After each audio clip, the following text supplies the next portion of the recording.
See this cup? This morning, I reached into the cupboard to get a cup. And this is the cup that I picked.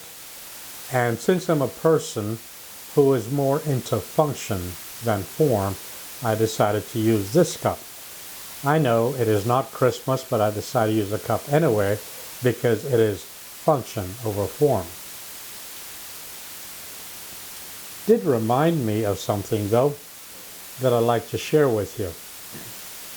Once upon a time, during Christmas, I was at the grocery store, and behind me was a lady, and I looked behind, there she was, and she smiled at me, and I smiled at her, and because it was Christmas, I said, "Season's greetings to you."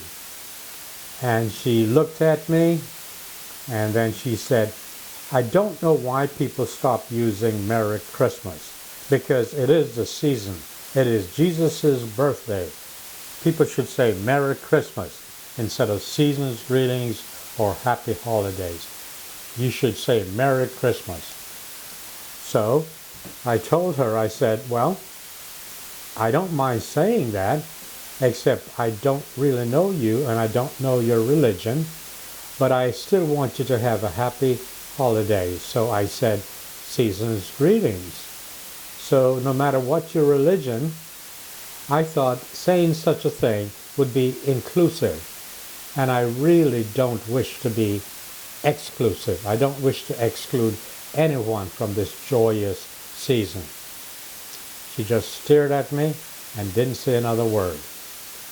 I think a lot of people harbor very prejudicial feelings, very exclusive, parochial feelings, without really meaning to do so. But it has become a habit. It's systemic. Their prejudicial feelings have become normal. And they say things and do things without even realizing what they're saying or what they're doing.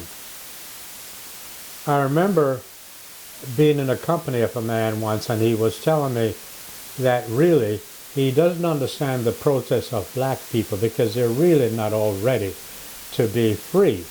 They still have a long way to go, and they ought to be patient. And then he looked at me, realized that he was talking to a person of color, and says, "Well, I don't really mean to include you."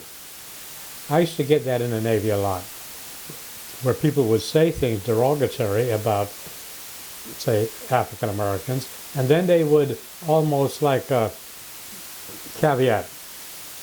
They would be apologetic and say, "Well, you're a West Indian, I really don't mean you." And they don't understand.